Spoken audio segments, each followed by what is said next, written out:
അദാനി വിഴിഞ്ഞം road private ലിമിറ്റഡിൻ്റെ 49% ഓഹരികൾ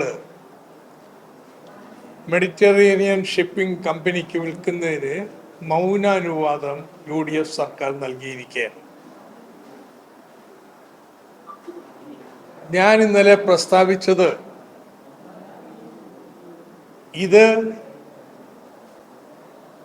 പുതിയ നയമായിട്ടുള്ള മിഷൻ സമുദ്രയുടെ കീഴിൽ കേരളത്തിലുടനീളം നടക്കാൻ പോകുന്ന ഒരു വികസന രീതിയുടെ മാതൃകയാണ് എന്നതാണ്.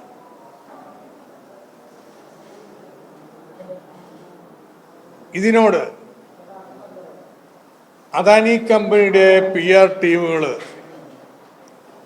അതുപോലെ തന്നെ മറ്റ് ചില ശുദ്ധാത്മാക്കളും ചില ചോദ്യങ്ങൾ ഉന്നയിച്ചിട്ടുണ്ട്. ആ ചോദ്യങ്ങളോട് പ്രതികരിക്കാനാണ് ഞാൻ ആഗ്രഹിക്കുന്നത്. ഒന്നാമത്തെ ചോദ്യം ഇതാണ്: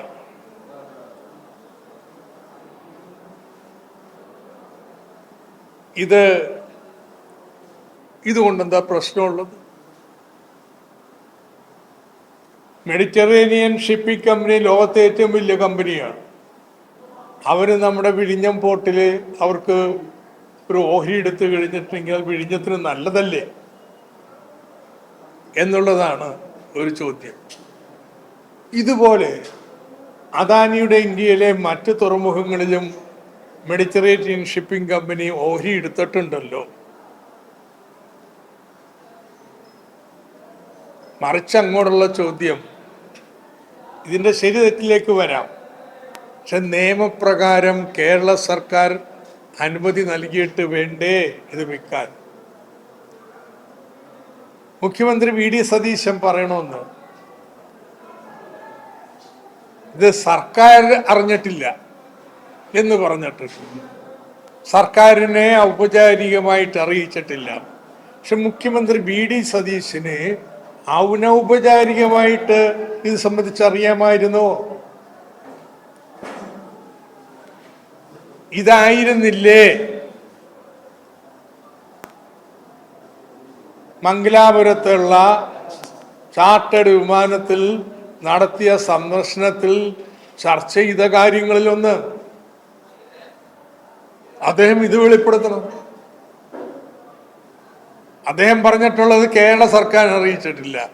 പോരാ, അദ്ദേഹം അറിഞ്ഞിരുന്നു. അദ്ദേഹത്തിന്റെ മൗനാനുഭവത്തോടെയാണ് നടന്നിട്ടുള്ളത്. അറിയിച്ചിട്ടുണ്ടെന്ന് കമ്പനി വക്താക്കൾ പറയുന്നു. അപ്പൊ ഇത്രയും പ്രധാനപ്പെട്ട ഒരു കാര്യത്തെക്കുറിച്ച് ആശയ വ്യക്തത വരുത്തേണ്ടതല്ലേ? രണ്ടാമത്തെ വരുന്നത്, ഇതുകൊണ്ട് എന്താണ് കുഴപ്പം? ഇനി ഓഹരി എടുത്തു, അതുകൊണ്ട് എന്ത് സംഭവിക്കും? ഒന്ന്, ഓഹരി എടുത്തു കഴിഞ്ഞാൽ അതിൽ ഏറ്റവും പ്രധാനപ്പെട്ട ഉപഭോക്താവ് തന്നെയാണ് ഈ തുറമുഖത്തെ നിയന്ത്രിക്കുന്നത്. ഇത് മറ്റ് ഷിപ്പിംഗ് കമ്പനിയുടെ താല്പര്യത്തെ ഹനിക്കുന്ന രീതിയിലായിരിക്കുമോ? അതല്ലെങ്കിൽ വിഴിഞ്ഞം പോർട്ടിന്റെ പശ്ചാത്തല സൗകര്യങ്ങൾ ഒരുക്കുന്നതിന് വേണ്ടിയിട്ട് വിസിൽ എന്ന് പറയുന്ന ഒരു കമ്പനിയുണ്ട്, നമ്മുടെ പൊതുമേഖലാ കമ്പനി.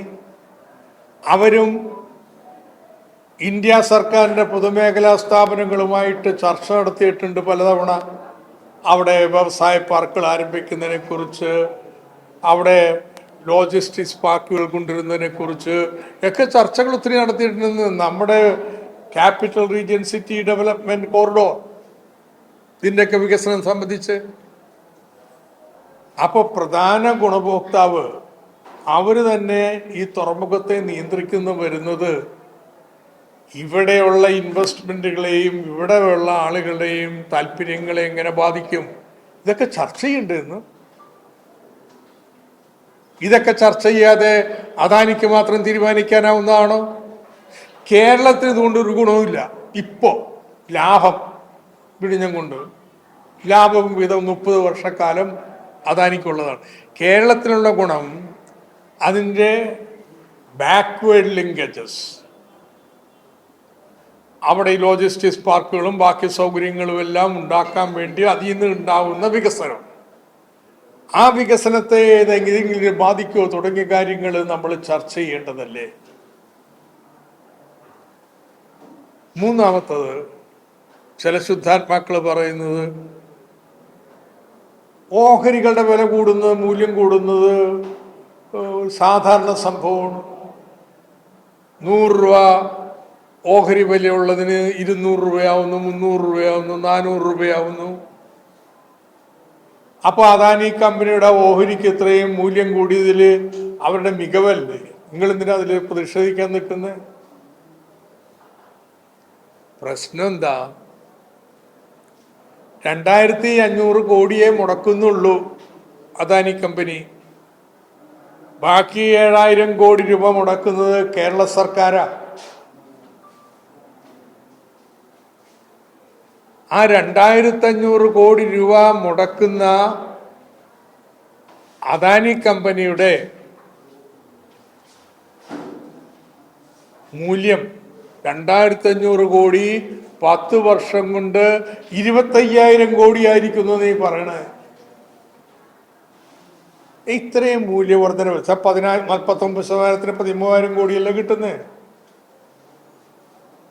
ഇതിന് അനുവാദം കൊടുക്കുമ്പോൾ ഈ കേരള സർക്കാർ, ഉമ്മൻചാണ്ടി സർക്കാർ ഉണ്ടാക്കിയിട്ടുള്ള ഏകപക്ഷീയമായിട്ടുള്ള കരാറിന് എന്തെങ്കിലും അഡീഷണൽ ആയിട്ട് കേരളത്തിൽ ചെയ്യും എന്ന് അവരുമായിട്ട് ചർച്ച ചെയ്തിട്ടുണ്ടോ? ചർച്ച വേണ്ടേ? അവസാനം ഈ മാതൃകയിലാണോ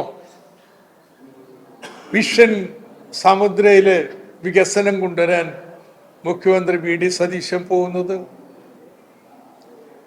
LDF BS സർക്കാരിന്റെ കാലത്ത് മുന്നോട്ട് വെച്ചൊരു മാതൃകയുണ്ട്. LDF സർക്കാർ തുറമുഖം പണിയും, അതിന്റെ നടത്തിപ്പിന് ടെൻഡർ വിളിച്ച് കമ്പനിയെ കൊടുക്കും. ഏറ്റവും കുറവ് കൂടുതൽ നമുക്ക് വരുമാന വിഹിതം തരുന്ന കമ്പനിയെ നമ്മൾ എടുക്കും.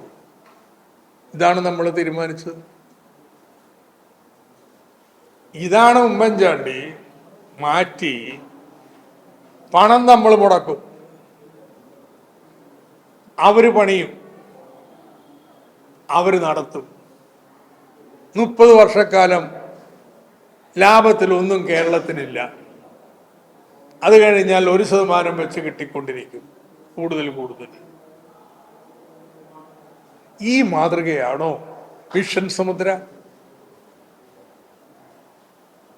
ഇതാണ് എന്ന് ഞാൻ പറയുന്നത് 2 കാരണങ്ങൾ കൊണ്ടാണ്. ഒന്നാമത്തെ കാരണം, സർക്കാർ ഫെസിലിറ്റേറ്ററായി മതി എന്നുള്ളതല്ലേ UDFന്റെ ആദർശം. പണം മുടക്കുന്നു, നടത്തുന്നു ഒക്കെ സ്വകാര്യ മുതലാളിമാർ വഴി ചെയ്യാമെന്നല്ലേ കണ്ടിട്ടുള്ളത്. അതാണ് വിഴിഞ്ഞത്ത് ഉമ്മൻചാണ്ടി കൊണ്ടുവന്ന മോഡൽ, പുതിയ കാര്യമല്ല. രണ്ടാമത്തത്, കേരള സർക്കാരിന് സ്വയം പണം കണ്ടെത്തി കാര്യങ്ങൾ ചെയ്യാനുള്ള സാധ്യതകളെ പുതിയ UDF സർക്കാർ കൊട്ടിയടച്ചുകൊണ്ടിരിക്കുക. കേരള സർക്കാരിന് ഇന്നത്തെ ഏറ്റവും വലിയ ഏജൻസി ഏതാണ്? കിഫ്ബി ആണെന്ന്. ഒരു സംസ്ഥാന സർക്കാരിന്റെ പൊതുമേഖലാ സ്ഥാപനത്തിന് 1,00,000 കോടി വായ്പ എടുക്കാനുള്ള വിശ്വാസ്യതയും കഴിവുമുണ്ടെന്ന് തെളിയിച്ചതല്ലേ. ആ സ്ഥാപനത്തെ ഉടമസ്ഥനായിട്ടുള്ള കേരള സർക്കാർ തന്നെ ധവളപത്രത്തിൽ ചെയ്ത പോലെ, ബഡ്ജറ്റ് പ്രസംഗത്തിൽ ഒരു പാരഗ്രാഫ് ചെലവഴിച്ച പോലെ, ഇത്തരത്തിൽ പുലയാട്ട് നടത്തുമ്പോൾ, ഇത്തരത്തിൽ വിമർശനങ്ങൾ നടത്തുമ്പോൾ, ഇതെല്ലാം അതിൻ്റെ വിശ്വാസ്യത എങ്ങനെ ബാധിക്കുന്നു? ഉടമസ്ഥൻ ഇങ്ങനെയൊക്കെ പറയണ കമ്പനിക്ക് നാളെ ആരെങ്കിലും എന്തെങ്കിലും വായ്പ കൊടുക്കും? അതാണ് മനസ്സിലാക്കാത്തത്.